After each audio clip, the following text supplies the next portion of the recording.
What's your greatest insecurity in our relationship, and how can I support you even more with that? Okay, this is where I'm going to try not to cry, but I probably will. Do you have tissues? Do you want to use my mask? I'll use mine. With all the cancer stuff recently, and everything my body's had to go through with all the surgeries, that's still really hard for me. There's a lot of new scars, a lot of new things that I never thought I would ever have to go through, especially at my age. And I know that the scars will get better, but that's just something that's always hard for me. I'm a fairly vain person, I'm okay with saying that, so having lots of scars is really hard. And I know it doesn't bother you, but I see somebody different now. That's not necessarily something that I'm happy with, and I hate that I didn't have any choices.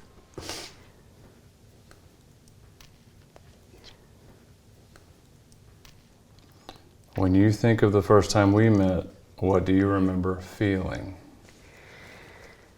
Well, I mean, it was really busy because obviously I was a kid working at a restaurant, but I just remember kind of being surprised because it was very obvious that you looked at me a little bit different, and I kind of felt that immediately, and it just kind of... In my do-rag, you were oh my God. like, yeah, that guy. And the giant Jinko pants, yeah. You were like, totally That's mine. Thought how much my parents would hate you, but it made me like you even more instantly. So you felt like rebellious and... Totally. If I date this guy, there's no way my parents will like him. Yeah, that's exactly the first thought. All right. I want you to answer the same question.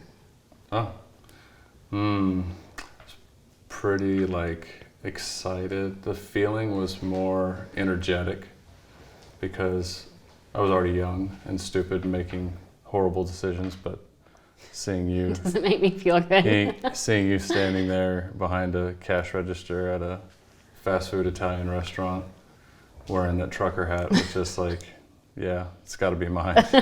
Got to have that. That was exciting. Yeah. I knew first, as soon as I saw you, that was it. Yeah. It was over. What's one experience you wish we never shared?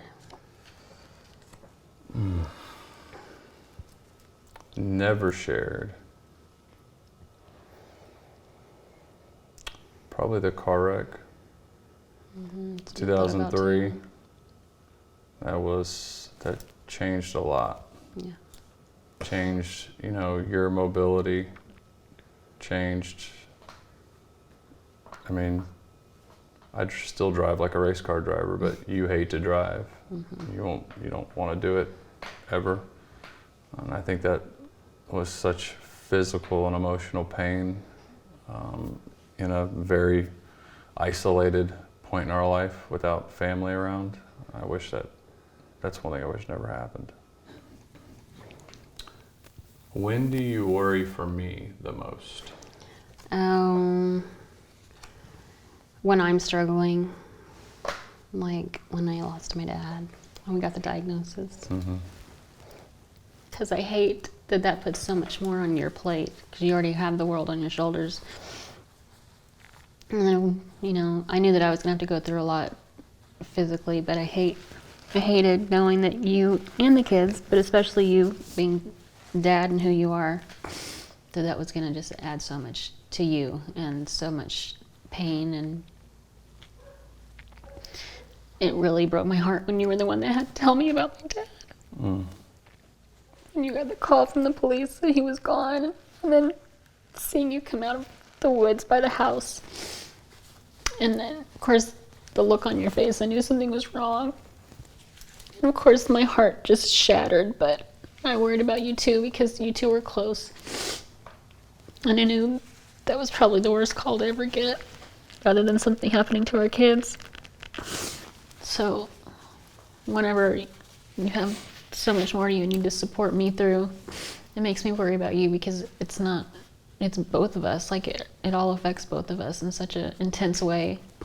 So I worry about that with you, and then you have work on top of it. I don't feel like your job is very compassionate to our real life, and especially in the last 6 months or so with everything we've had to go through with the cancer, with losing my dad, with different family dynamics that have gotten stronger, gotten worse, and it's just put so much more on your plate. And I worry about you because I want you to feel supported too, and it's hard sometimes. Yeah. I think I got to do a better job of taking care of myself, and you promoted that. I mean, that's... A lot of times it's hard for me to say, I need help. I think a lot of people struggle with that. Why do you love me? Why don't I love you? You've Can't made it... answer a question with a question. I can. There's no real why. It's everything. Like, we have so many shared experiences since A lot. we were kids. Even though we were both way too immature to be making the decisions we were making about, getting married. Checking and account at checking 17. account as kids. Trying to play house so young and then have babies while we were like early in college, and just it was crazy. But no matter what, this sounds really kind of selfish and vain because you're the one that's... I know that we've put in the effort together, but you've always been the one to work towards it. I've never once, even since I was 16, worried if I would be taken care of. Mm-hmm. And I think that's something not only that I love about you, but I appreciate, because and we know a lot of people that have very different thoughts on that, and I've never worried about if you would do anything you needed to do to make sure that we were all okay and taken care of, no matter what that meant. So, I mean, I love that about you, for sure, and I love that that it means that much to you to make sure that we're all okay, and not just okay, but thriving. I love knowing that I have zero doubts at all about how much you love me or our kids. That's just not something I worry about or think about. And I love, I don't know, there's nothing I can think about that I don't love about you. Especially 39-year-old Chad compared to 20-year-old Chad. Flip it. I got none left. No, you answer the same question. Oh, why do I love you? I was like, you sausage chain. Flip it. You gave me 3 phenomenal, awesome kiddos. So, mini-me's. You support every one of my passions. You're always there to make sure that I'm well thought of, well taken care of. Even in moments when it's difficult for everybody, right? You make sure that I know that your love is there regardless of the situation. Like, I can tell you that going through what we went through the last 5 months, and everybody else goes COVID, and I'm like, well, COVID is one thing, but the curveball that life threw at us in 2020 was, a knuckleball mixed with a screwball, and instead of a baseball, it was a shot put that was thrown right at my face. I think in that moment is when you figure out how much you love someone and why you love them. And you are the strongest woman I've ever met. Period. I don't feel like it. You are. I mean, you went through all of that. You lost both your parents. You had breast cancer. You went through a double mastectomy. You went through hell and back in a matter of months.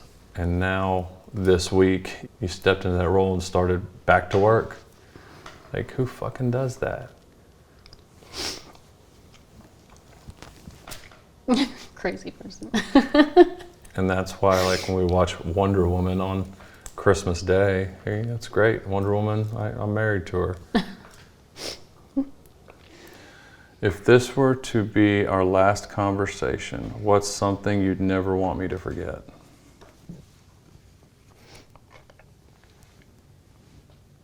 That's something I've actually had to think about. Like, before I went into the big surgery. That's why I always leave notes for the kids right before a surgery. But I would just want you to know that it was always worth it. and that you've always been the love of my life since the moment I met you, and to make sure that our kids are okay. That's all that really matters. Hi, Mériem here, producer and director at The Skin Deep. Thank you so much for watching this video. If you want to be a part of our community and stay updated with what is happening in our world, you can subscribe to our newsletter at theskindeep.com/subscribe. Thank you very much.